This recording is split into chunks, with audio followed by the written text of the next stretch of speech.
Here we go. We got our signal to proceed. So I'll call the February 14th, 2023 regular meeting of the Clatsop County Planning Commission to order for some reason. And we will begin with a flag salute, and everybody can say that to themselves. I will stand and perform it here in the Judge Guy Boynton building. United States of America, and to the republic, indivisible, with liberty and justice. Practice that, so I do it right next time. If we could have the roll call, please. Chair Farrar. Present. Vice Chair Powers. No, he's there. Can they not hear me? Commissioner Magyar. Here. Commissioner Pritchard. Pritchard is here. Commissioner Johnson, I know, is here. Commissioner Linder. Here. And Commissioner Kraschauer. Here. Thank you. So at this point, we will ask that we adopt the agenda as presented unless someone has a suggested change. Seeing none, I assume we'll go forward with the agenda as given in our packet. And I'll ask if there's any business from the public, and there's no one here, just to inform you, there's no one here in the Judge Guy Boynton building other than staff and myself, and I don't see anyone from the virtual world, so we'll assume there's no business from the public this morning, and we'll proceed to two public hearings that we have this morning. And I'll just point out that this should go relatively smoothly since we've already discussed these changes to the Law Doc codes, and these will be legislative hearings. So we'll follow the standard set of procedures that we use for these types of public hearings. And I will open the first public meeting for the ordinance 23-04 of the Law Doc amendments regarding family child care homes and child care centers. And I will ask if any commissioner has a conflict of interest to report. This is the time to do so. And I see no hands raised and hear from no one, so we will go forward with all of us having agreed we have no conflict of interest, and I'll ask if anyone has an objection to the jurisdiction of the commission to hear this matter at this time.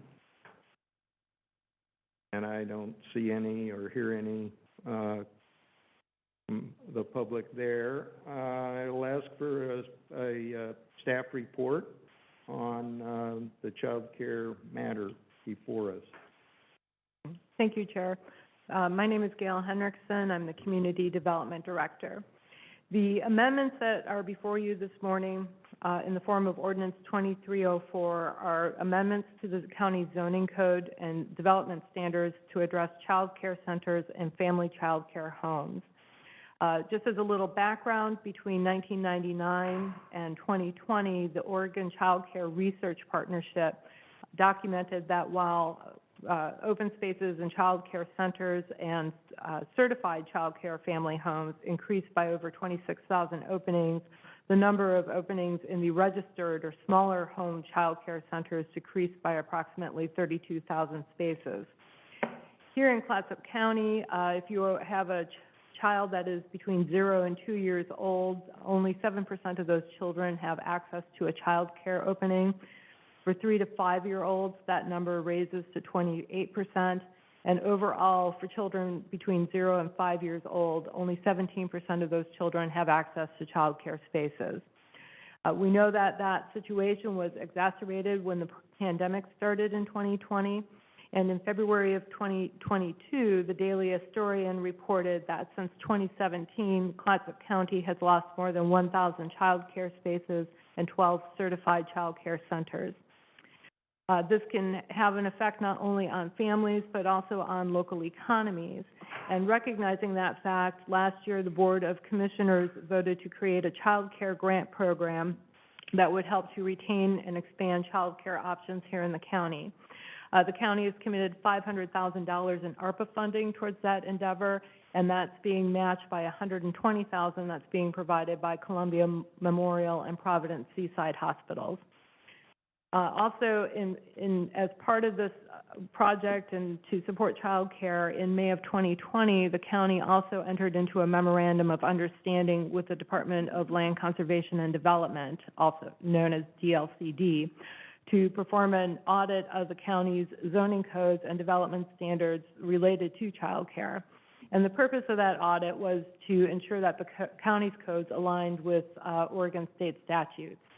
And so in November of last year, we got that code audit back that contains several revisions. Some are recommended, some are mandatory. And we presented those initially just for your reading and review back in December of 2022, and then we held another work session in January of this year with the Planning Commission to talk about this as well.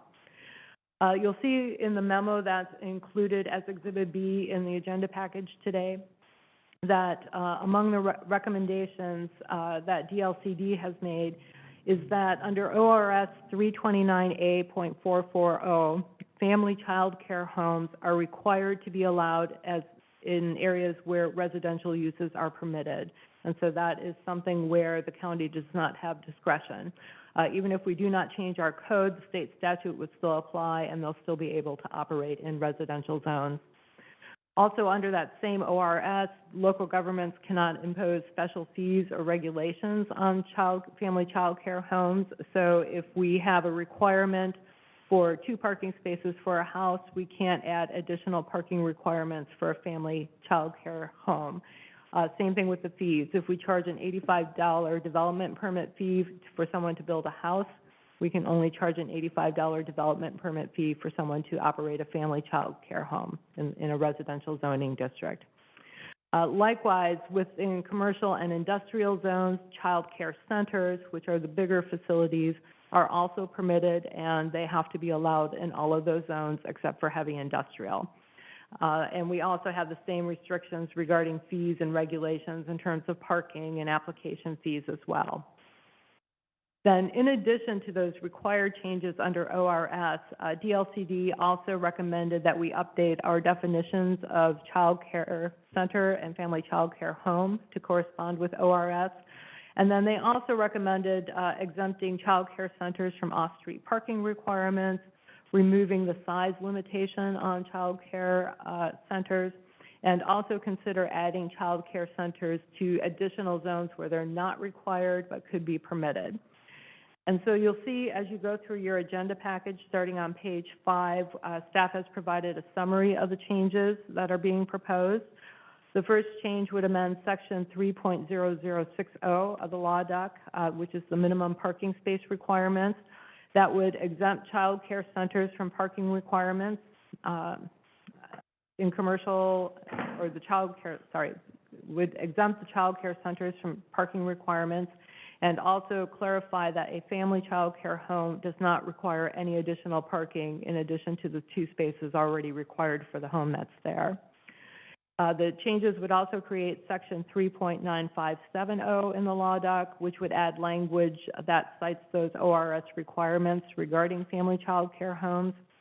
It would amend section 1.0050 definitions to add a definition of child care center, add a definition of family child care home, and then also revise the definition of public or semi-public use to delete the term child care centers, as we now are going to have separate definitions for that.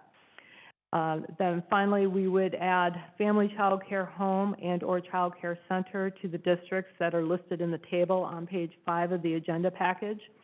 As you can see, family child care homes are one category The child care centers would be a second category. And then P means it's a permitted use, which is a type 1 use, typically an $85 development permit, and usually over-the-counter, very clear criteria about what needs to be met, very little subjectivity in processing that. The family child care homes are the ones that are required to be allowed in residential zones where we allow a single-family home. Child care centers are different. They are the ones that are required to be allowed in commercial and industrial zones, but could also be maybe as a conditional use allowed in some rural lands or rural residential areas as well, but as a conditional use. And then finally, we did remove that 4,000 square foot size limitation for child care centers based on the recommendation from DLCD and also after county council review confirming that these are institutional uses and not subject to the commercial floor area restrictions that are contained in Oregon Administrative Rules 660-022. So we also did a review against the comprehensive plan, but generally the comprehensive plan, which is 42 years old now, has been silent on the issue of daycare, so we only found some very general policies that were applicable.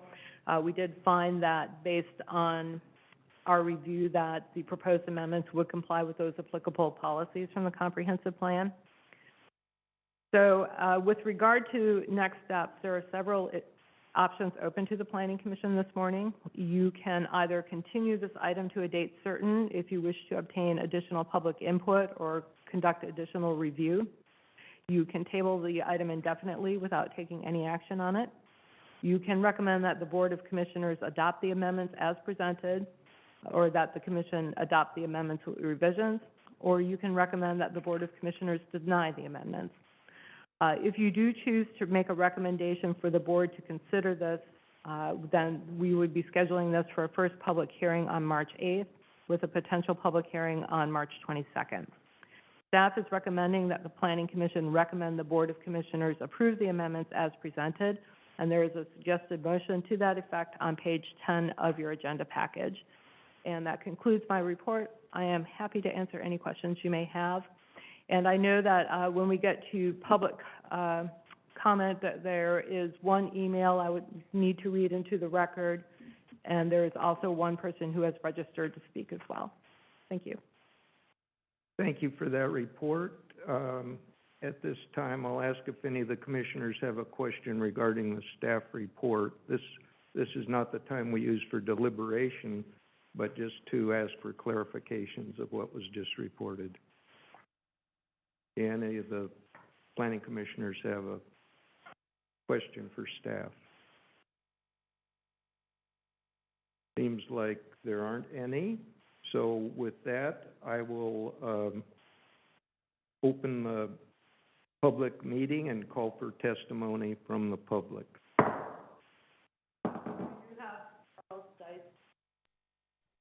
And then I would also, before we go to him, I would like to read an email I received from Joanne Cornelius this morning. Ms. Cornelius writes, "Why does Clatsop County continue to try to push commercial activities into unincorporated communities like Cove Beach?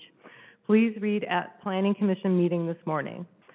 As has been pointed out time and again, this community does not have the infrastructure to support commercial activities.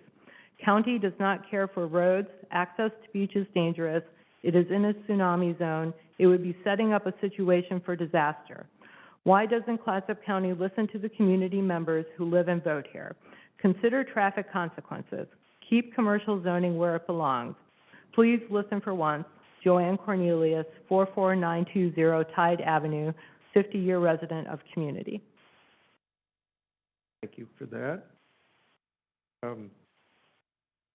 I'll ask that anybody else from the public who wishes to testify to begin by identifying themselves and giving their address, and that they limit their comments to a reasonable 2 or 3 minutes. Yeah, my name is Charles Dice. Can you hear me? Yes. So 31911 Clatsop Lane, Arch Cape, Oregon 97102.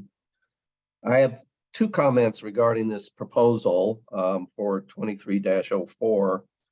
One is that the proposal as it stands includes in the various zoning areas or ordinances a line item that refers to allowing STRs in that zone. That provision was in 2205, which is subject to a referendum. And I believe, according to both County Council and the Clatsop County District Attorney, that provision is not valid until after the referendum has concluded in May.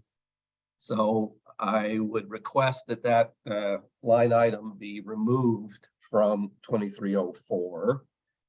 And then the second is more of a philosophical observation, that while the child care in a home would be, in my eyes anyway, considered a home occupation and arguably allowable under existing zoning codes. I don't see, personally, I don't see any problem with that. But the child care center is really, in my eyes, more of a business enterprise. And here again, to allow businesses in residential neighborhoods, I don't believe is consistent with the idea in the comprehensive plan or in the various area plans for residential neighborhoods. Residential neighborhoods are for neighbors, not for businesses. So I would encourage the Planning Commission to really consider what the residential neighborhoods want and what the people who live in Clatsop County want, as opposed to what the administration might like to see or what other outside interests might like to see. So opening up every single residential neighborhood in Clatsop County to outside business interests that might want to buy a home and start a business there as a child care center, I don't believe is in the best interest of the residents of the county. Thank you. Thank you for your comments. Are there any other members of the public who wish to make a comment or presentation? I see none.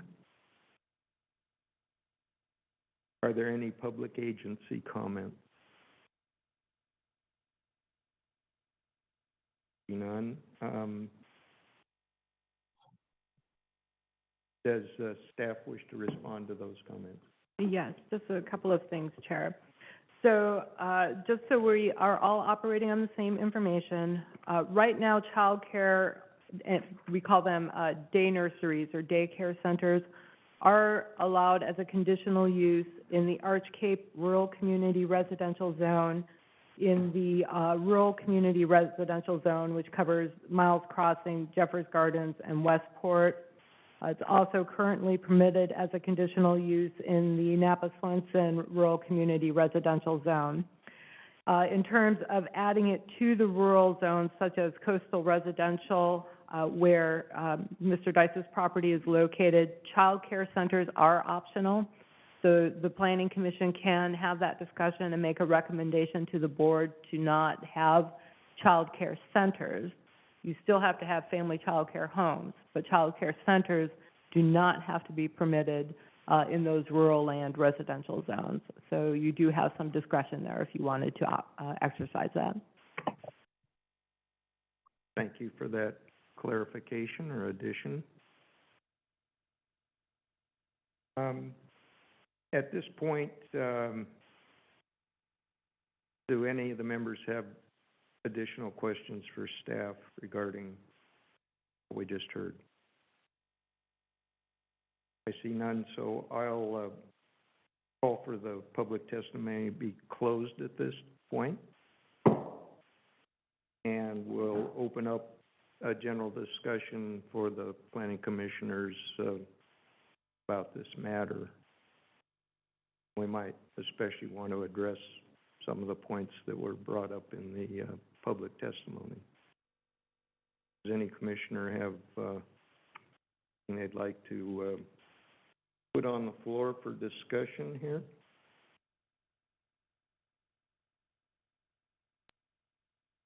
As a parent of a 2-year-old, I'm one of the 7% lucky ones. And You could, excuse me, as you make a comment, maybe just so the record's clear, if you could just give your name.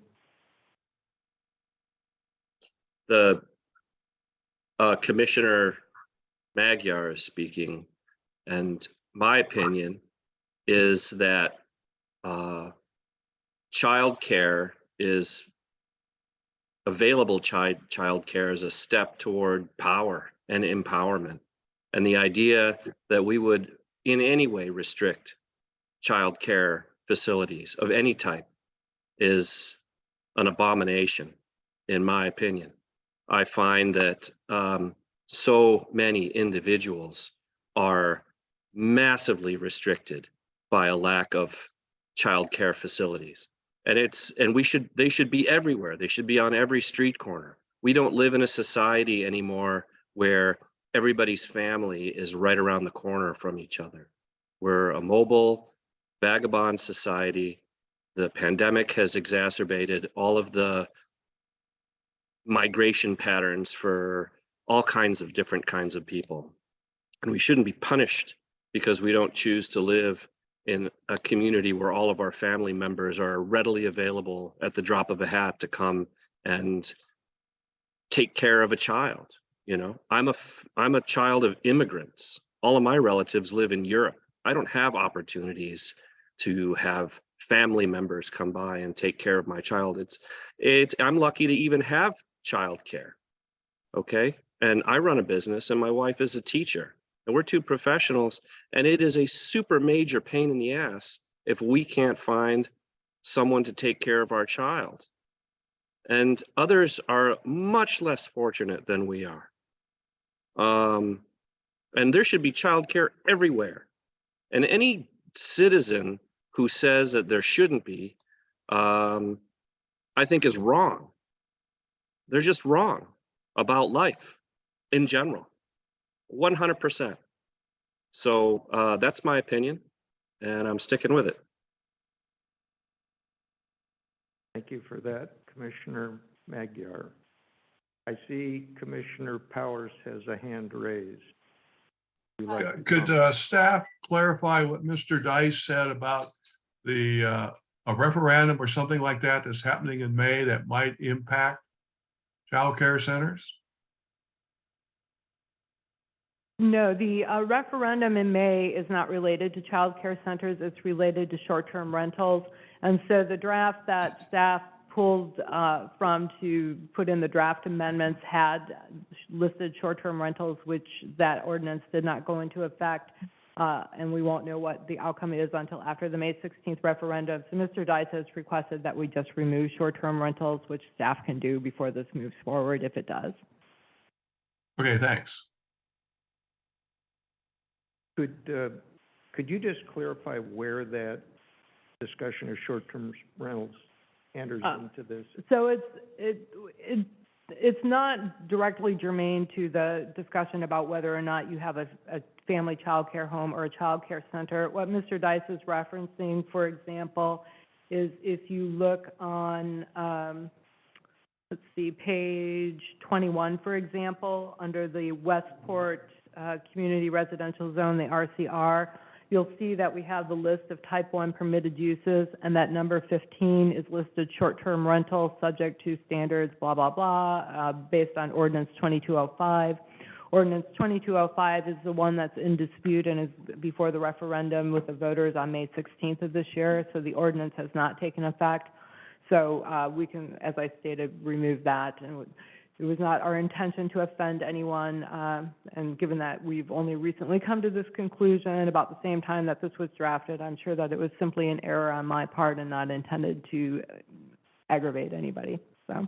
Okay, and it doesn't really relate to the issue of childcare centers specifically. It's a peripheral kind of, It's a completely separate issue Yeah. and one that staff will address, as I've stated 3 times now. okay, thank you for that. I see Commissioner Powers has further question, or is your hand still up from? No, I just don't know how to remove it, sorry. Oh, okay, I hope your hand's not getting tired in the raised position. All right, anyone else, wish to chime in on this? I don't see any other, commissioners wanting to enter into this. I guess I fall somewhere in the middle on this. I understand there's a tremendous need for expanding the locations and the capacity for child care within our county as well as statewide. And so there's an impetus to try to increase this as dramatically and quickly as possible. So I think the thought was to open up as many pieces of land as possible for child care opportunities and facilities. And that's probably a good strategy, but I wonder if at some point there's actually enough child care capacity within a county. I don't think it makes sense to have child care on every corner of every street or intersection in the county. It wouldn't be very functional to do it that way, I don't believe. I think it would be better to have enough child care, but not an excess of child care to where other possibilities of land use, therefore, are not possible to do on the same property. So there needs to be a balance, and I don't know whether it would be appropriate to consider, after some increase in the capacity for child care, that some of these provisions in certain zones would sunset, and that there doesn't need to be an expansion in certain residential areas. That's just my thoughts on it, and I do think there's appropriate uses of each piece of land in the county, and not every piece is ideally suited for any given purpose, especially child care. Having child care in industrial areas, I guess is okay, but I'd rather see it in a more inviting kind of environment. And so I have an attitude that certain pieces of property are better suited for particular uses than others. And residential areas are primarily for family living or individual living conditions, and at the same time, I don't see anything wrong with involving children in those neighborhoods for daycare, not permanent residences on a particular property, but just for a limited number of hours a day. That makes sense. But I understand individuals who express concern about carrying on commercial activities in residential zones, which gets the idea of the difference between family child care homes versus child care centers. Child care centers, to me, are most probably of a commercial nature. These are bigger facilities with a very designated purpose, and may involve, I guess, unlimited floor space if it's been determined that the 4,000 square feet does not apply to child care centers. So I think, rather than going completely topsy-turvy in the opposite direction of the way things have been, it makes sense to be a little more considerate overall of what we're trying to accomplish here.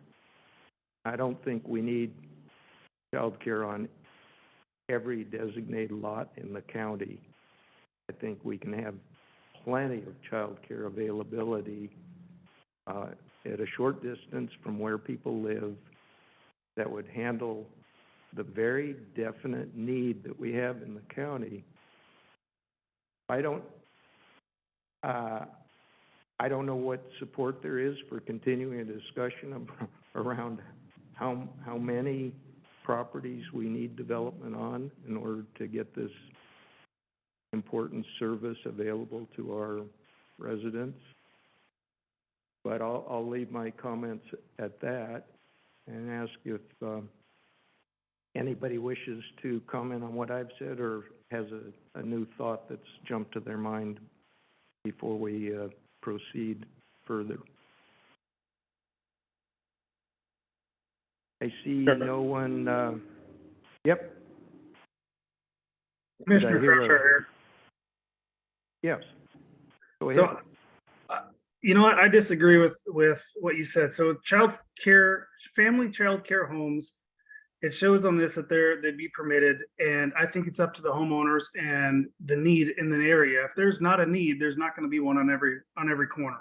People are in this to survive. There's stay-at-home parents that might need to make a little extra income, and there is a need for the child care. I mean, I'm a parent of two.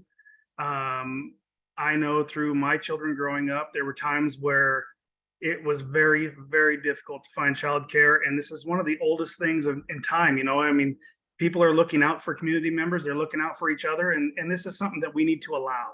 Now, the child care center, they're not outright permitted in most areas. It would be a conditional use as any other business. If you want to run a construction company or anything out of your home, you're going to have to go through the permitted use anyway, or the conditional use, which is you're going to have to apply. You're going to have to go through whatever it takes to get that permit. So it's not like we're just allowing them anywhere. They're going to have to come up with their own, application, and the county is going to have to permit that anyway, or at least take a look at their application. So it's not like we're just giving a free for all. I think that, yes, anybody who owns a home in this county or rents a home in this county should be able to watch one or two or three or however many kids that they determine that they can handle. And then if they want to run a child care facility, there's going to be a bunch more steps that they're going to have to go through. It's not like they're going to walk in, get a permit over the counter, and have 30 kids at their house the next day. I'm all for this as it is. I agree with Commissioner Magyar that we need child care centers. We need child care in our community. I hear it all the time. Having two kids in school, I hear it all the time. So that's where I stand on this, and appreciate you listening. Well, thank you very much for that comment. I'll just say to clarify, because I think you may have misunderstood me. I am all for having adequate child care, and I think having it distributed over a wide part of the county in a lot of different neighborhoods is a great idea, and I have no problem with family child care homes being allowed in residential neighborhoods. I think that's a great idea.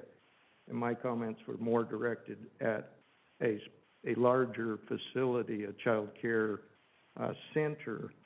And as you point out, that is made a conditional use, but I think it's just a type 2, isn't it? That's correct. So it would be still not the subject of a public hearing? Correct.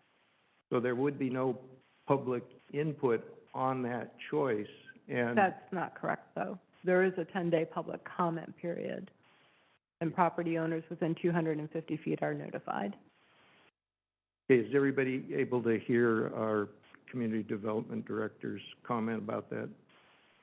Yes. Okay, so there is some opportunity for the public to make their thoughts known on a specific application. in those areas that are nicely shown on the table given on our packet, page 5. So is there any further discussion on this? We're kind of going around and around on a fairly tightly constrained point of discussion here, so I don't know if there are more thoughts on that or if there's something entirely new that any member of the commission would like to bring up. This is Commissioner Pritchard. I do have kind of, well, a question or comment, I guess. I guess with what I'm looking at here with at least the family childcare homes, is this just, this is putting us in line with what the state law is. I don't know that my understanding at this point, and correct me if I'm wrong, is that this is like putting us in line with what is law. We can't, for the family care, the in-home care, I guess is the way to word that. Am I correct in my assessment of that? Yes, that's correct. Okay.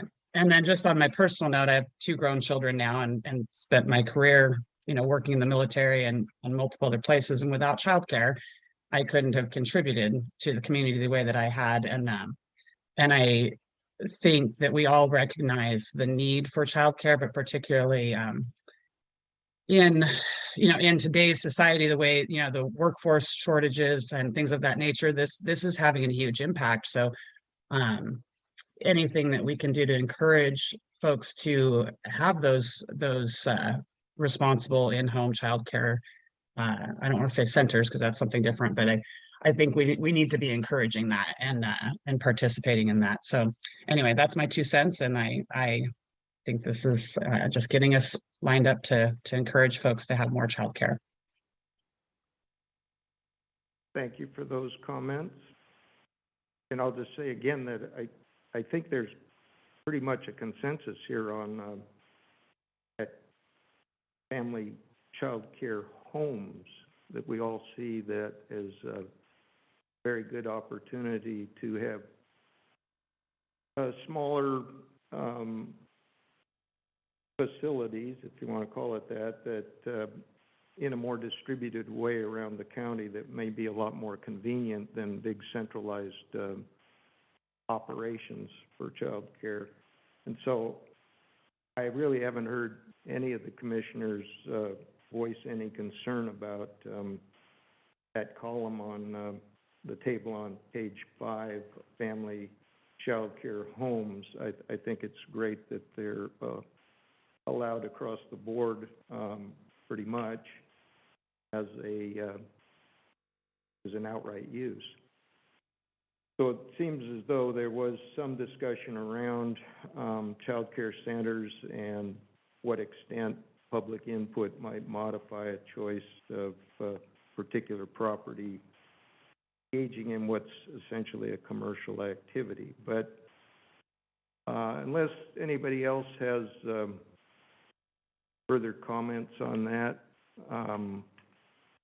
I'd be looking for one of the commissioners to make a motion that would be either for adoption of recommending adopting these amendments to the law doc by the Clatsop Board of Commissioners, or modifying them, or tabling this, all the options that our community development director mentioned at the beginning of her presentation. You could essentially use the title of this part of our commission's packet, the ordinance 2304 law doc amendments addressing child care centers and family child care homes, as part of your motion, and suggest whether adopting or not, whatever your preference is. Would one of the commissioners like to make a motion at this time? I'll make a motion. I make a motion that we approve, as written in the staff report, ordinance 23-04 law doc amendment addressing child care centers and family child care homes. And I second that, Clark Powers. Okay, it's been moved by Commissioner Magyar and seconded by Commissioner Powers that we recommend to the Clatsop Board of Commissioners to adopt the amendments to Ordinance 2304 of the Loudock addressing child care centers and family child care homes as presented in this packet for the February 14th, 2023 Planning Commission meeting. So I will ask for a roll call vote on this so that we can be clear on who's voted which way. Commissioner Croshour, Aye. Commissioner Linder, Aye. Johnson, Aye. Commissioner Pritchard, Aye. Commissioner Magyar, Aye. Vice Chair Powers, Aye. Chair Farrar. Aye. It's been voted unanimously in favor of passing this on with the recommendation of adoption. Thank you. At this point, we'll move on to our second public hearing that's regarding Ordinance 23-1 of the Loudock involving provisions to do with trucking facilities in the county. So this is another legislative hearing, and I'll ask the commissioners if anyone has a conflict of interest to report regarding this matter. And I'm not seeing or hearing any. Does anyone in the audience have an objection to the jurisdiction of this commission to hear this matter at this time? And I see none. So at this point, I'll ask for a staff report on the matter. Good morning, Commissioners. This is Julia Decker, Planning Manager, Community Development. I'm presenting Ordinance 2301, which is Loudock revision that would add trucking terminal as a definition to the Land and Water Development and Use Code and as a Type 2 conditional use in the Rural Community Commercial Zone. I'm going to refer to that as the RCC zone throughout this. And as you heard at your previous meeting in January in a work session. This stems from direction from the Planning Commission clear back in 2019 after we had two unrelated property owners on two unrelated properties in the Miles Crossing area come to the Planning Commission and then to the Board of Commissioners for similar use applications to put in commercial trucking in the Miles Crossing area. These properties ended up being like kind of across the street from each other. Both applications were approved, and in the course of both those applications, it became, I think, apparent to your board, your commission, that the use was very similar to what was going on in those in that particular neighborhood, and the commission at the time decided that it was kind of, I guess, silly to require people to go through a similar use permit, which was expensive and time consuming for something that seemed fairly simple. So the Planning Commission determined that staff ought to take on putting the trucking terminal into the development code for the RCC zone. And the idea was that it would happen sooner, but a few things happened between then and now. We had COVID, we had the comprehensive plan, which just has kept going. And so this is moved now from the back burner up to the front burner. We took this to the Board of Commissioners. Well, first we took it to you, we took it to the Board of Commissioners. Both groups in the last month have agreed that this should come forward as something that the board would like to hear as an amendment. And so it's in front of you today. We have in your attachments a proposed definition of trucking terminal to be added to the Land and Water Development and Use Code, section 1.0500 definitions. And we also have Law Duck section 4.1400 rural community commercial zone depicting the current proposed language and adding the definition, or pardon me, adding the use into the conditional use as a type 2 conditional use. There are also some maps showing you where the RCC zone occurs in the county, and so what areas would be affected, as well as minutes from December 10, 2019, which was so long ago. So a type 2 use, and the agenda packet sort of describes what would happen with a type 2 conditional use. It is a notification, public notice, 250 feet to everybody within that 250 feet, all the property owners. So everybody would have an opportunity to provide comment on that type of use. It doesn't have to go to a planning commission hearing. It's more streamlined than that. If for some reason there were concerns about it, if the office received a lot of negative comments, for example, then the director has the ability to raise the type 2 use to a type 2A, which would be heard in a public hearing. And that would probably also then require a neighborhood meeting. The director can require that. And so anyway, there's a lot more that goes to it. A type 2 conditional use, and this is also true for the childcare that you just got through hearing, where you're talking about the childcare center.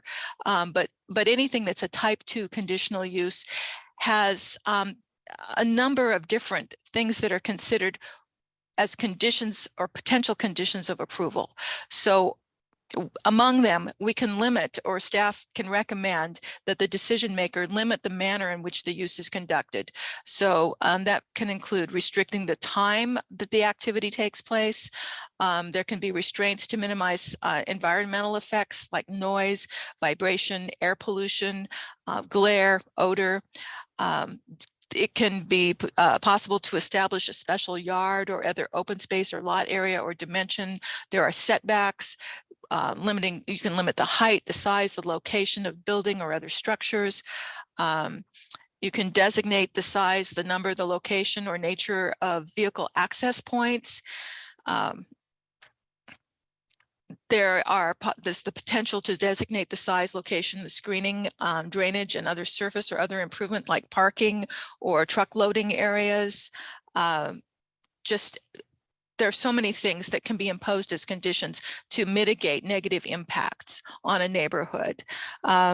Fencing materials, it's a lot of things are considered to mitigate negative impacts.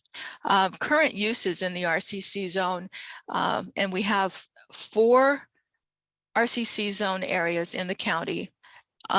And they are dispersed in 3 different planning areas. So we have one RCC zone in Arch Cape, which is in that center little core area, where we have some hotels, an inn, and a vested conditional use permit for a grocery deli.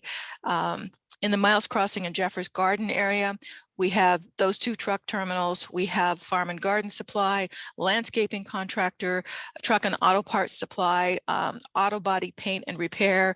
There's a pub, there's a deli grocery, there's fabrication, automotive repair, log truck storage and dispatch. There's agricultural equipment and repair. There are legally existing dwellings and also auto wrecking. And so that's the Miles Crossing area, RCC, and it's interspersed with legally existing dwellings that have been there since far prior to the RCC zone being permitted. Actually, there's a couple of homes in the Arch Cape RCC zone that are also legally existing. In Swenson, and Westport, then we have some other uses, and that's in the northeast area. So in Swenson, we've got the grocery store, we've got a Grange, we've got the fire station, there's a propane distributor, also some legally existing dwellings. And then in Westport, we've got restaurants, diner, gas station and deli, a church, and some legally existing dwellings. So those are the kinds of uses that are already there. And so staff has just kind of outlined some of the conditions of approval that one might use to mitigate any negative impacts on those other uses. Let's see, what we would be proposing is to take your commission's recommendation forward to the Board of Commissioners, and the board would be hearing this on, I had this written down, for a first reading on March 22nd and for a second reading on April 12th. Staff tried to schedule it a little bit sooner, but the board's agenda was full. So the first reading would be on March 22nd, second reading on April 12th. And as with the previous item, you've got next steps possible would be to continue the item to a date certain in order to obtain additional public input and conduct additional review. You could table the item indefinitely.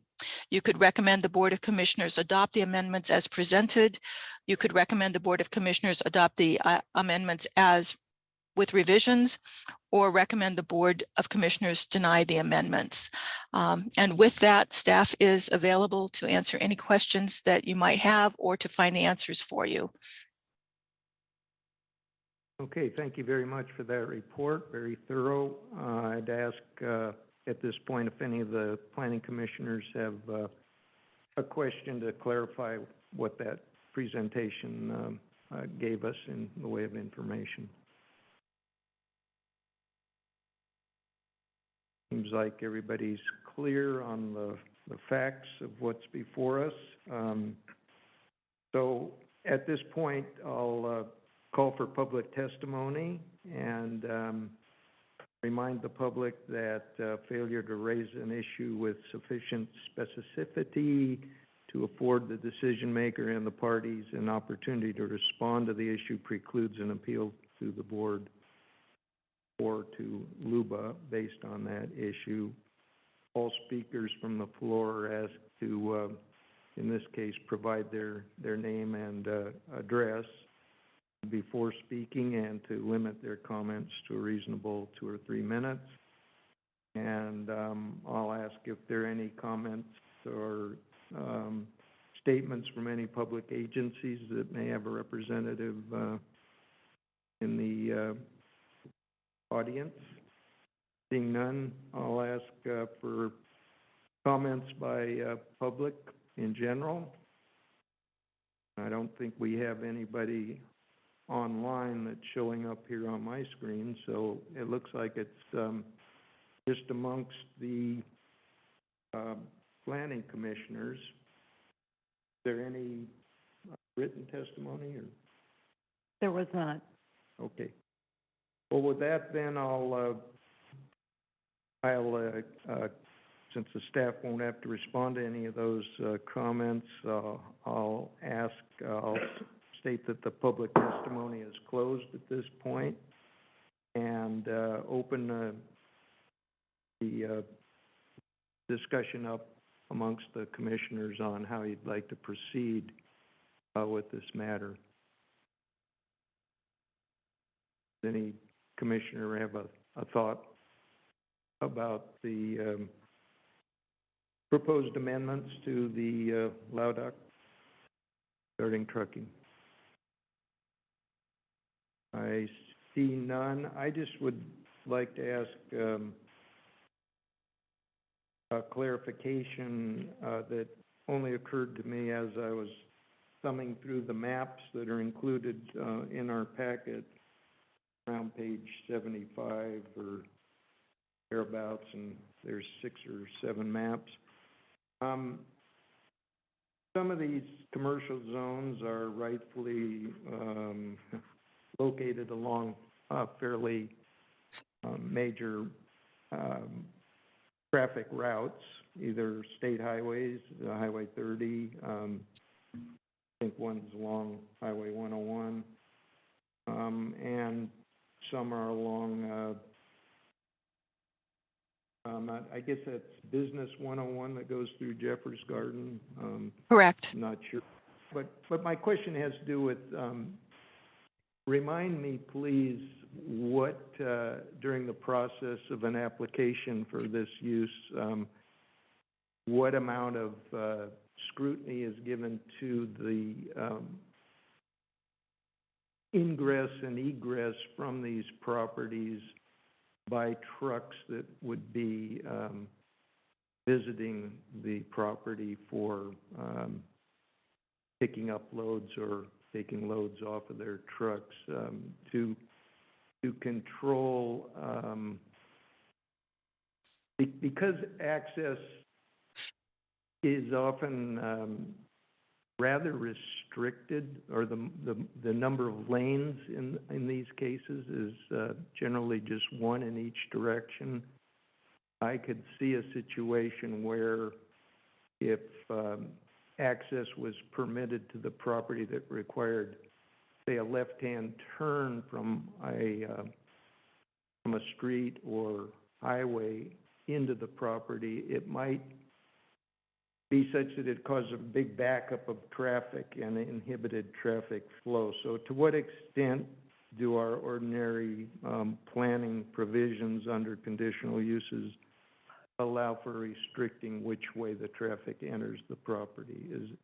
Can you comment on that, Julia Decker? Yes. So almost all of the properties in the RCC zone have frontage along the state highway, and the state highway controls access. And the state highway department would receive public notice and can be expected to respond to public notice about any kind of an application. I think there are a couple of properties that maybe have access on county roads instead. Would be the exact same situation. The county public works department would respond, and in all those cases, they're going to tell the applicant what they can and cannot do, how wide the lanes need to be. They will govern how the access point happens. If there is a need for a left-hand turn lane, that would be probably coming as a recommendation. It can be made into a requirement. Access is pretty heavily controlled, frankly, and it's a major consideration. And staff anticipates receiving actually quite a bit of feedback from Public Works or Oregon Department of Transportation on access issues. Okay, thank you for that. I just, one follow-up question has to do with, let's say, for example, it's a state highway and Department of Transportation actually chimes in on what kind of access they would permit for a property. Can they exclude the left-hand turn from the lane across the street, so to speak, from the facility? Or can they only set where the driveway access is and the width of the driveway and those kind of things, so that trucks might stop on a highway to turn into a property, taking a left turn? There's a whole section of code, and if you hold on just a second, I will refer you to it so that we get you into the right place. Let's see here. Regarding, I think it's in section 6, maybe it's 5. Transportation and the standards for transportation and what's required and when. So staff would be, it's difficult for staff to respond to that question because we actually would need an application in front of us to be able to respond to, because it's not vague. It's very, very specific. I'm just looking real fast here. Transportation improvements and road standards specifications for design and construction is section 3.9800 in the code. We also have vehicle access control and circulation in section 3.95. It's very specific about what is allowed and what is not. And of course, the state highway department has their own regulations. So we would need to see exactly what somebody, and we would require that they provide us exactly what somebody proposes to be able to respond to it from all different perspective. It's not just the land use perspective here, it's the Department of Transportation's perspective. Okay, I don't mean to beat this dead horse to further death here, but I just wonder in general whether it's something that our county can make as a requirement to restrict the right of somebody to turn across a lane of traffic, making a left turn into a property? Or is that something state law doesn't really have a restriction on? I know, you know, when they want this on a bigger highway, they'll put a divider in there, which you can't go across. But without that, is there a way you can have a signage that says no left turn access allowable or something to that effect? I just have this concern because I see places around the county where the traffic gets held up so long by some vehicle wanting to make a left turn into a property when it wouldn't have caused much of a backup at all if they had approached in the other direction and made a right turn into it. So that's why I'm going on and on about this point. It's for trying to smooth out some of our choke points around the county. Yeah, and if I could address that question just briefly, Julia, if you don't mind. I think where you see most of those backups are on state highways, and the county cannot tell the state highway system, or Oregon Department of Transportation, how to operate its business, basically. So that's a discussion that I think you would need to take up separately with Department of Transportation. Certainly if it was a county road where the county had jurisdiction and there was a determined and defined traffic issue that needed to be addressed by banning left turns, then certainly the county would be within its right to do so, as far as I'm aware. But it would take, you would really have to document, not just because you don't want to have to wait 10 or 25 seconds behind a truck trying to turn left in miles crossing is not a good example, but on a county road. So you would have to work with each jurisdiction individually. So the county cannot tell ODOT how to run its road system.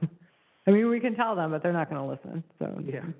Well, I'm aware of the hierarchy there. That certainly the state highways are jurisdiction of the state and not the county.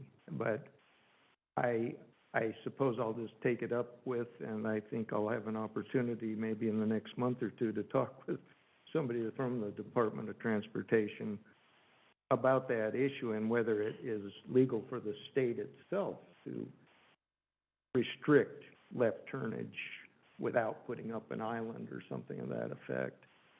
At any rate, that's enough of that, and sorry to take up so much time on my particular area of concern.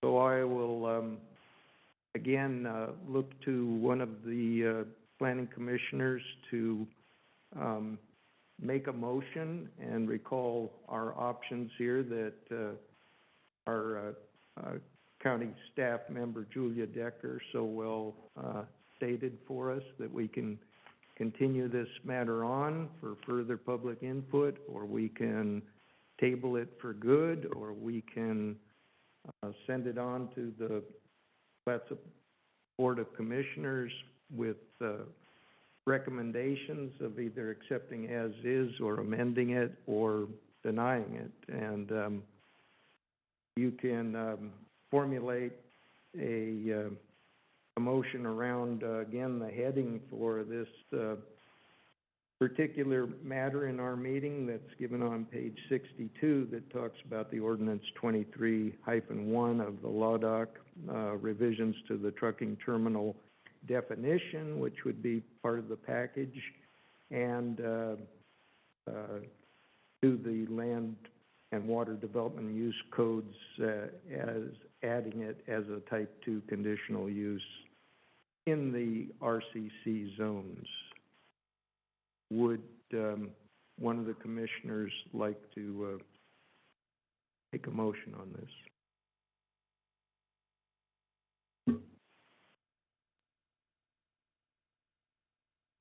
Commissioner Linder. Just to get all the pieces of your motion together, you could make reference on page 62 of our packet to that, the heading that captures it.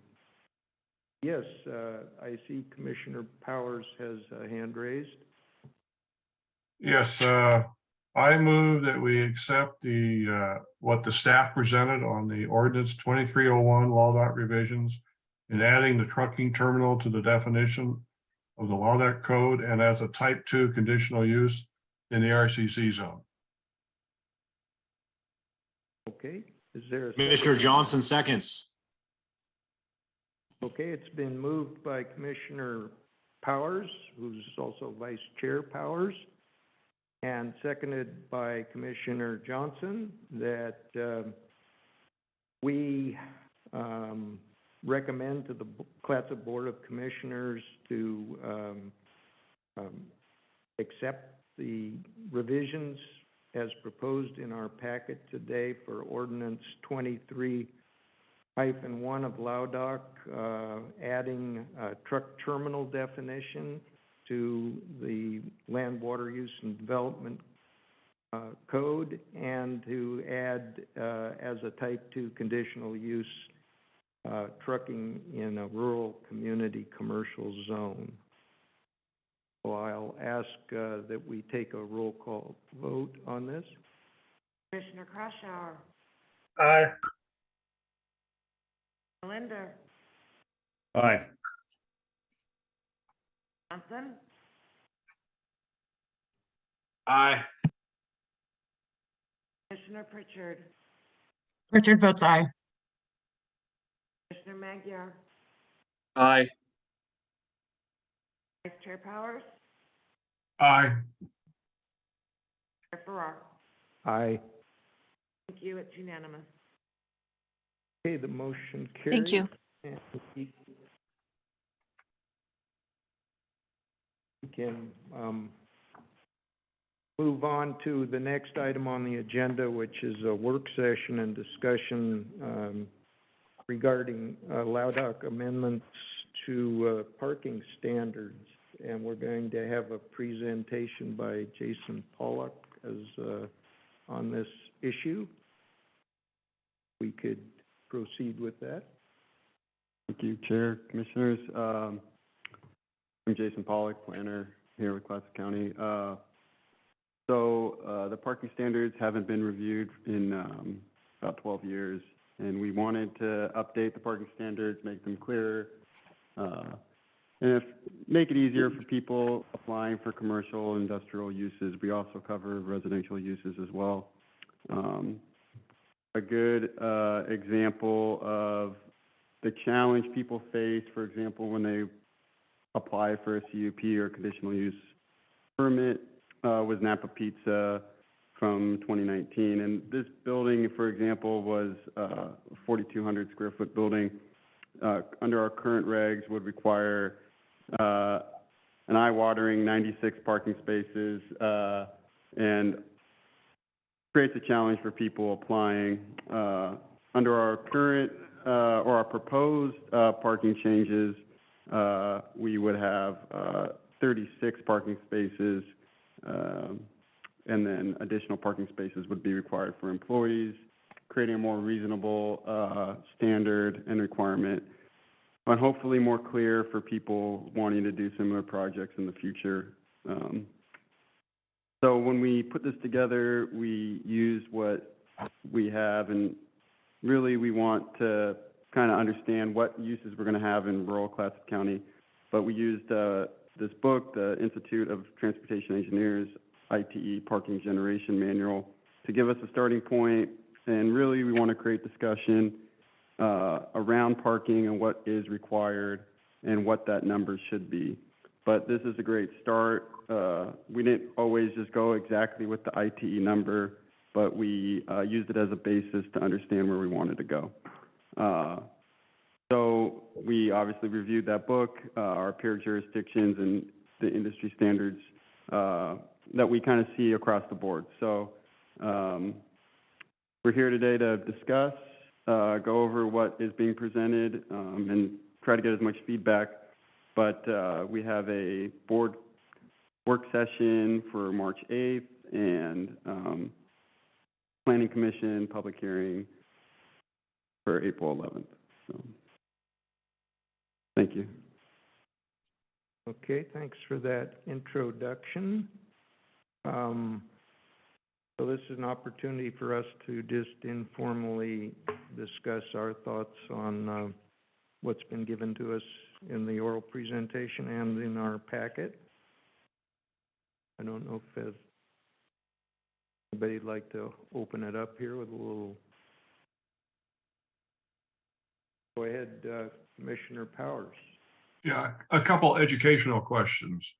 On page 90 and again on 92, towards the top where you talk about all uses described here and may provide 30%, you use the term except ADA required spaces. Can you educate me on just the number? I don't need the sizes, but is there a particular quota or number related to the spaces required for ADA? Yeah, I can answer that one. So the spaces required is typically, there's always at least one space required. So you'll see, for example, I think under coffee kiosk, we've actually put 2 parking spaces in because one is always required to be ADA accessible. And if you have an employee shift and you have one ADA person and one non-ADA person, you need that extra parking space. But really the ADA requirement is based on a percentage of your overall required parking. And I don't know the exact formula for that, and I don't know how, we can find that for you, but I don't know that off the top of my head. But there is, Okay, that's good. what it is based. All right, thank you. And the other one again is you may have it in the document, but I'm a stickler on acronyms, so I don't understand the acronym for KSF and GFA. It may be in the document, I just couldn't find it. Yeah, it's 1,000 square feet, and then GFA referring to gross floor area. Never mind, disregard for hello. I'll learn how to read someday. Thank you. Yeah, the same thing happened to me, by the way, and then I noticed that there it is right in front of me. I'm reading it, and I didn't take it as being the definition. So I found that kind of humorous. Anybody else have a question for staff on parking requirements, or any thoughts on whether they think the number of spaces is too many or too few or too complex, or? I've got Go a ahead. thought. Yeah, this is Commissioner Magyar. I always seem to find plenty of parking wherever I go, and non-permeable asphalt, and with it comes the additional construction costs of storm drain, reflectivity, heat island. I mean, parking just means more asphalt and more cost. And I get it that it's nice and convenient to have a parking space, but it's just one of my pet peeves. I drive around and take pictures of empty parking spaces and empty parking lots, and it just one of these things. I think we can all sort of relate to it, and of course we need parking. But it seems to me that as a person involved in land development, my experience has been that parking seems to be one of the biggest constraints to providing actual services that people actually need. And too many parking spaces seem to constrict a project and sort of take the cost of it off the table. People can't get a return on investment because of the number of parking spaces that are required. I see this happening over and over and over again, year after year, and there seems to be nothing that we can do about it except keep building more parking spaces, which never get inhabited by cars.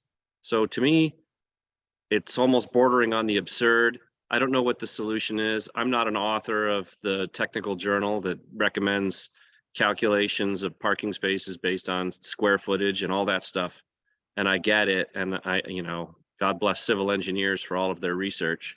But I don't know what the answer is. I'm just a little frustrated by the whole process, and it seems broken. And I apologize for not offering any solutions. No apologies needed. I just jump in here and comment on a couple things that you brought up there. One, I think you should produce a coffee table book of all your pictures of empty parking lots. That would be probably quite popular. But in thinking about, I agree with you about impermeable surfaces and reflectivity and heat islands and all that kind of stuff that comes from hard paved parking areas, but there is provisions for, I don't know if you'd call it soft paved, but gravel or some kind of semi-permeable surfaces that would allow for infiltration of rainfall and so on, and be less reflective and less of a heat island effect. And I don't know if maybe that's something that needs to be taken up separately or in addition to what we have before us today, but what are the options? What for the surfaces that are considered acceptable for a parking area? Maybe we need to think about how engineered these spaces really need to be for some uses. For other uses, it makes a lot of sense to have a parking lot. The other thing I'll say is that unfortunately, with parking lots, they need to be designed to handle the maximum load, because if they can't, then there isn't a place for people to park. So at a movie theater, you may look at the parking lot at 10 o'clock in the morning and it's mostly empty, but look at it at 6 or 7 in the evening and there's people looking for a parking space. They can't find one.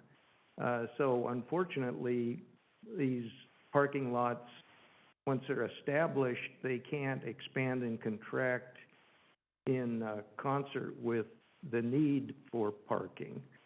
And so that's part of the reason, I think, why we see big empty parking lots. Maybe there's a way that parking lots could overlap in their, in what businesses they're serving, so that there might be a business that has a big nighttime population that can use the parking lot, but doesn't use it during the day, and yet maybe during the day there's a public building or something that needs parking for people that work there and people that visit there, and so the parking lot would be filled with a different clientele. So there are ways of trying to make the parking handle a wider audience, so to speak. So those are just a few thoughts I have, and I see that Commissioner Linder has a hand raised, so if you'd like to put your thoughts out there, please do. Thank you. I just had a couple questions on the actual numbers that are in that table that show the different uses and then the spaces required. I'm looking at the marked up version. And I just had a question on where some of these numbers came from. I see that there's a couple uses that have a much higher parking requirement than others. Convenience stores was one, and I think winery was the other one. And I'm just curious where those numbers came from. Yeah. I'll address that, Commissioner. Trying to see convenience store. A good amount of those come from the IT manual, and we usually would go with the lower number. But the idea is when you read through the IT, it gives an idea of what's going on there. It gives a description and obviously some type of calculation, and so that would essentially be a higher turnover, cars coming and going, and potentially you would arrive and there'd be parking spaces filled, even though those are quick trip type of places where people aren't spending a considerable amount of time. I don't know if that answers that. I also wanted to touch on Commissioner Magyar's question on number of parking spaces. To be clear, we're reducing parking requirements across the board. We're not raising anything, or this is designed to be more streamlined and improve people's opportunities on some of these commercial properties. If you see anything on there that has a, like you said, for convenience stores that has a considerably high number, we can look at a change. Yeah, and I just want to address that question as well, because I think what you're seeing, Commissioner, is, for example, convenience store with gas pumps, it looks like it went from 3.5 spaces per 1,000 square feet to 8 spaces, but that's not the case.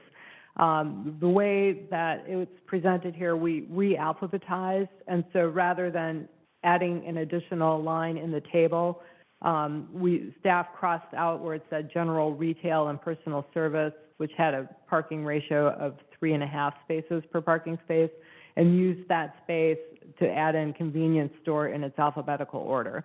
So it's not that we've raised the parking thing, it's that we've crossed out one use, re-alphabetized it, and just reused that space for a different use in parking regulation. I think that's what you're seeing going on, because we are not raising the parking standards or increasing required parking. In fact, that was the whole point of this exercise, is that in many areas, our parking regulations are significantly out of whack with reality, let's say, so.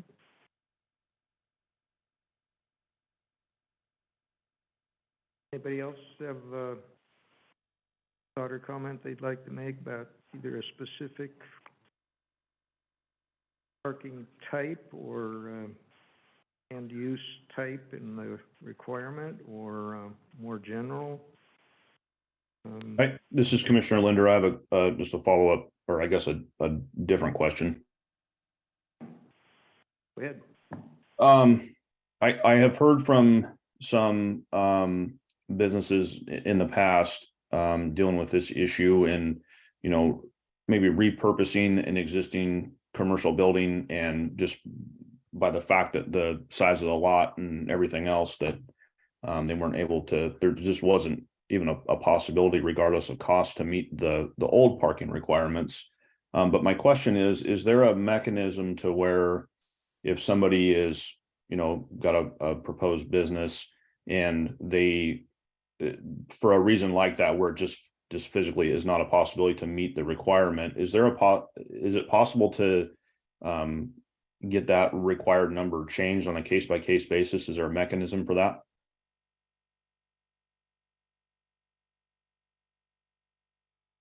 Yeah, I believe it would go through the variance process, and if I'm not mistaken, that's what Napa Pizza had to go through.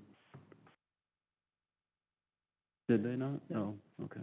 Yeah, so the variance process, Commissioner Linder, is a public hearing, is where the hearings officer will review the individual property in question, and it is somewhat of a high bar, because you have to demonstrate that the condition that limits you is not tied to economics, that it's tied to the actual physical characteristics of the land. So, for example, we did do a restaurant out in Westport. The McVeigh's Livery went through a variance process, I believe, because if you're familiar with that building out there, it's the one that the car hit the supporting post, and it's across the street from that little water tower thing that's standing in a park.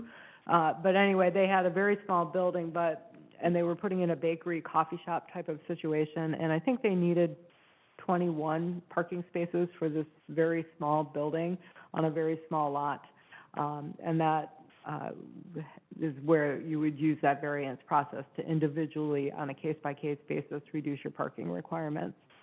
And as long as I have the microphone, I just wanted to point out as well that we do not require our parking lots to be paved. Gravel is an option. It just says, the code says it has to be a durable, dustless surface. And then we do allow shared parking as well. So you can utilize that if you have, say, a church and a business office that need to share parking, and maybe the house of worship is only open on Sundays and Wednesday evenings, and that's when they need their parking, and they could share that with a business that's open during standard business hours.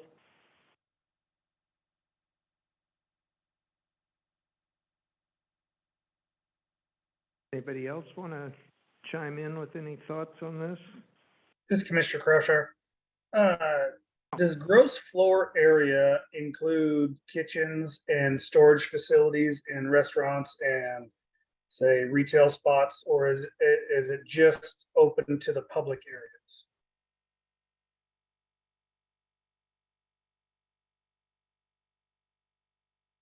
Just a second, we will get that answer for you. It's in our definitions here. Oh, yeah.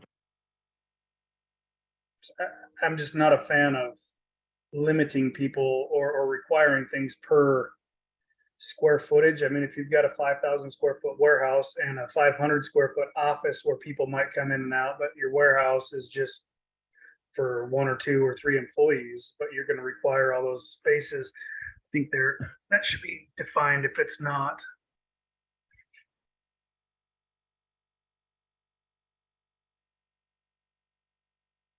Well, I think that's a good question. This is Commissioner Magyar, but I think that's why you see such a variety of spaces for different uses. You know, like a convenience store is, I don't know how quickly people consume a convenience store, but probably each visit is maybe less than 5 to 10 minutes. So there's a lot of turnover, and maybe the warehouse might only require 1 or 2 because there's hardly any visitors. But that's a good question.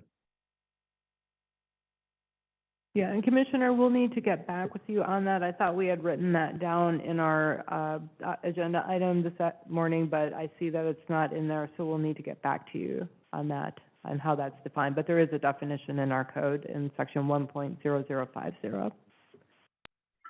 That's fine. I appreciate that. I guess my biggest take from all of this is I think that we as a county should be not no all the time, but if there's ways to work around things and ways to help people work through things, like Commissioner Linder was saying, if they don't meet the certain requirements, is there ways to work around it instead of just saying no? I think that we should be more inviting in. I mean, all of these are going to be in commercial zones, and we should be trying to help people, open businesses and restaurants and whatever else need is in the community. And like I stated before, if there's no need, they're not going to survive anyway. But with the need for restaurants and other places, we should be more apt to help them get through the process. And I'm all in favor of lowering parking spaces if it helps that. Thank you for those comments. I'll just offer a little counterpoint to that. And I guess I have somewhat of perspective, maybe a little more of urban life than some of you do, spending quite a bit of my time in our county's most populous city, Astoria. One of the big complaints here in the town is that there's inadequate parking and that people have difficulty accessing commercial properties and restaurants and activity centers because there's inadequate parking. And I myself don't consider walking 3 or 4 blocks from where I park to a place that I'm going as an inconvenience. I consider it an opportunity for a little exercise. So I don't really share the view that the parking's that scarce here in Astoria, but it certainly is around some places that draw big crowds. And ultimately, this kind of thing can happen in a more open area that would be non-urbanized parts of our county, which is what we spend our time concerned with. So there is a balance between having enough of a facility there for accommodating the principal way people get to and from a location here, which is an individual vehicle that may have one occupant or just a couple coming to the commercial spot. And they're more likely to stop in if there's a place to park. Example might be, without making an advertisement for anybody, but someplace like Brem's Garden Supply, or whatever its official name is, out there in the Jeffers Garden sort of area, or Miles Crossing. You know, if they didn't have any parking at all there, I've never had a problem pulling in there and parking, but oftentimes there isn't a whole lot of extra spaces. But if they didn't have any at all, you'd have those people visiting there parking up on the highway, on the right-of-way, or just off the edge of the roadway, which can create dangerous traffic conditions, dangerous for the pedestrians going to and from their vehicles. So there's a real balance, I think, needed here between requiring too much parking that's not reasonably ever going to be used versus, you know, not enough, and then having those vehicles that are inevitably going to come there just spill over onto property that's there for another reason, such as our roadways, which are for moving traffic along. And when you think about how there's some real choke points around the county with traffic backing up and creating dangerous situations, we should do what we can to avoid that happenstance by providing places for people to leave their vehicles safely to get to the commercial spots.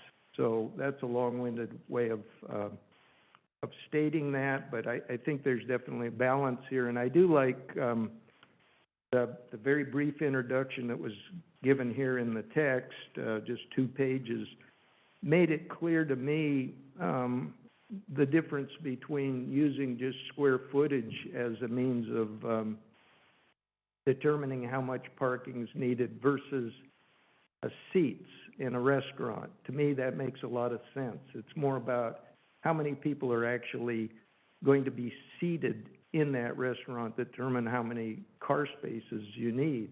The square footage, it might be a big open kind of restaurant with a lot of elbow room, and so square footage isn't a good measure of how many people may occupy that building for services or purchasing something. So I think the changes are moving in the right direction, and I think they're based on some good, solid thinking. But I caution against just, you know, eliminating parking requirements. And one concern I had on a specific for parking spaces has to do with the very first category listed on our packet page 90 there, where the kind of table of types of uses and spaces is laid out there for us, and there's the accessory dwelling unit. And I'm unclear why 0 spaces per dwelling unit is appropriate for an accessory dwelling unit, whereas a residence, the actual primary home there, does have a requirement of 2 spaces. It would seem to me that somebody's going to occupy that accessory dwelling unit, and they're going to be a very normal person, probably with a motor vehicle. Well, where are they going to put it? And I would say that, in my opinion, that should be raised from 0 up to 1. And it makes no sense to have 0 parking for a dwelling unit. The person isn't gonna walk there, they're probably not gonna bike there. There's very poor public transportation around our county, so they're not just walking out to the bus stop and getting to work and back. So that's one place where I'd up it. I do think that for child care centers, which is, brought up on page 91 of our packet, it's exempt from off-street parking requirements. I just think a child care center with there's, as I understand it, there's essentially no limit on the number of people that might be dropping off children or picking them up at different times. It seems like at least a few off-street parking spaces would be appropriate for such a place. And then I'll just finally kind of jump ahead a little bit, and because I think we're also considering under this item the new definitions, and I have several comments on those, but before I get into those, I'll just ask if somebody'd like to rebut the comments I've just made or make some additional comments.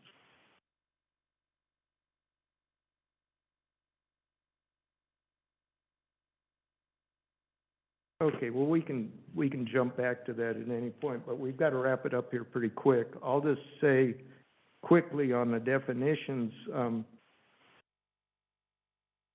First, I'll ask, are these definitions new, or are they changes from some definitions that we already have? And are all of our definitions for everything we do with land use planning, are they all in that 1.005 section? Is that? There are a few that are in Article 5 that deal specifically with floodplain development, but the majority of them are in 1.0050. Okay, so these would then be shuffled in or folded into that big, long list of things. Would they still retain these sort of bold-faced headings such as residential development, commercial development? I mean, this makes it easy for somebody that's looking for parking-related stuff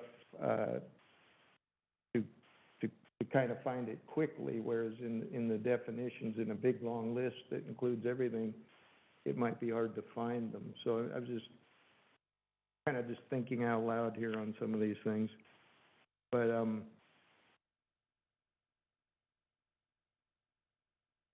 I don't know, it's just something to consider is in these definitions, I see some of them are more about the use and others are more about kind of the actual structure.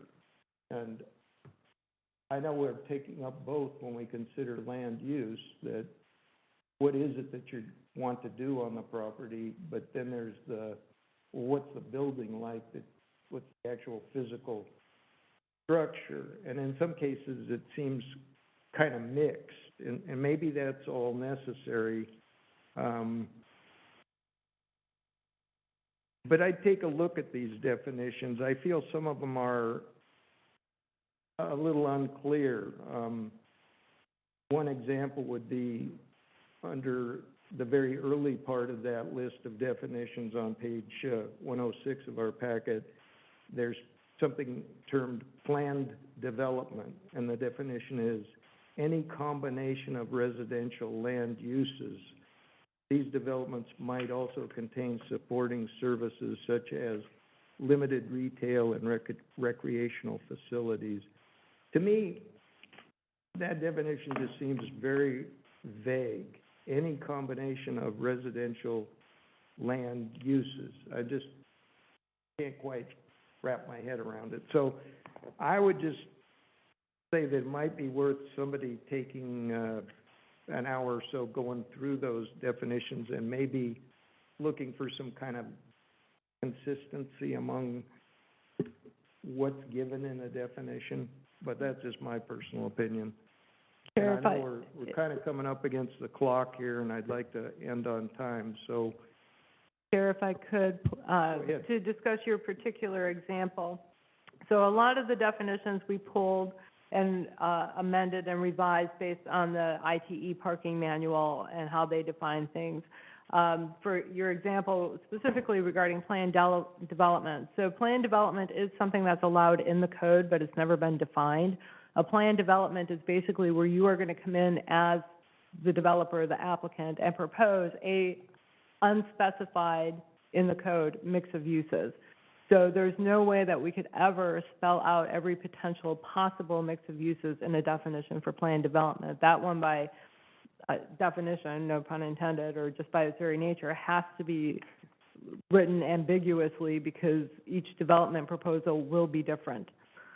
So, so unless you have maybe a different example that you feel is too nebulous, that you would direct us to look at. And I'm not sure that I completely understand your concern about sometimes defining a use versus defining a building. I'm not sure what the concern is. well, it's not really a concern, it's just, I think you have an example of, something to do with a veterinarian clinic, where you're talking more about the service provided, but I suggest at this point, because we're running short on time, that, I might just send a brief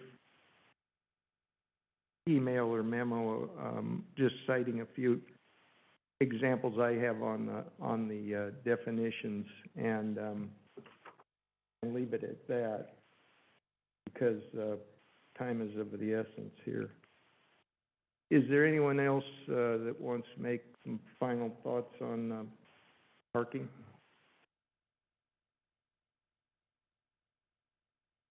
Okay, then I'll ask that we get the project status report from staff, if we could. Okay, so there are very few updates to the project status report for January, and the only one was that the board did approve and adopt the 2002 dredge material management plan that Crest completed. That's been transmitted to the state. The state is now in the process of preparing a list of enforceable policies from that document to forward on to NOAA for review. Okay. Any commissioner have a question about any project statuses? Not? Then if we could just move on to director's report. Yeah, so in my report this month, I did put out a preliminary list of bills that are starting to come out of the legislature that are related to land use. And so as the session continues over the course of the next few months, I'll be updating this. We've added several bills already to this. There's quite a lot of legislative activity going on. It's really information for your planning commission just to keep you apprised of what changes may be coming. And then keeping in mind, in the fall, whatever comes out of the legislative session that affects us, we'll be doing amendments to the land use document and the comp plan as needed to address those changes. I know that you, as a planning commission, have asked for a couple months that we have someone from ODOT come in and talk to you about their transportation plan update. And we currently have Adam Argo coming on April 11th to give you a presentation. So we'll be hearing from him about the transportation plan. The comprehensive plan, we have tentatively scheduled a work session with the board on March 15th to go over additional revisions that we have made to the comp plan based on work that planning staff and the county manager have done to look at what has to be done under state statute and the statewide planning goals, what could be an optional should, does not have to be a shall, and then making some changes to how the report is formatted and presented, pulling the narrative out into a background report that would have to be adopted by reference but not actually in the comp plan itself. So we've got that coming up on March 15th. And then based on what happens with that discussion with the board gives us to go ahead to proceed further, then we would go back, re-notify Department of Land Conservation and Development, and then bring the whole package back again to the Planning Commission for another public hearing and recommendation to the board. We are then also looking to hold a joint meeting with the Planning Commission and the board at 10 a.m. on April 5th. This would be in addition to your regular meeting on the second Tuesday of the month, unless you wanted to cancel that meeting. And our topics that have been identified would be ethics training by county council, and also to review and prioritize the work items in the 23-24 fiscal year land use planning work plan. And then finally, at the end of that, I gave just a brief update about where we're at with our DLCD NOAA Fellow Sea Level Rise project that we're working on. This is a project that started late in 2022, and it is basically a partnership between City of Cannon Beach, Fort Stevens, Clatsop County, Department of Land Conservation and Development, and NOAA to take a look at sea level rise, the potential impacts here in Clatsop County, and then possible mitigation actions that could be done. They have scheduled a series of public meetings that will be occurring throughout March in various locations in the county. Those are listed on page 121 of the agenda. But just briefly, we'll be holding a Spanish language event on March 11th, still determining a location for that. Tuesday, March 14th, Arch Cape Fire Station at 5 p.m. March 15th, Cannon Beach City Council, 5 p.m.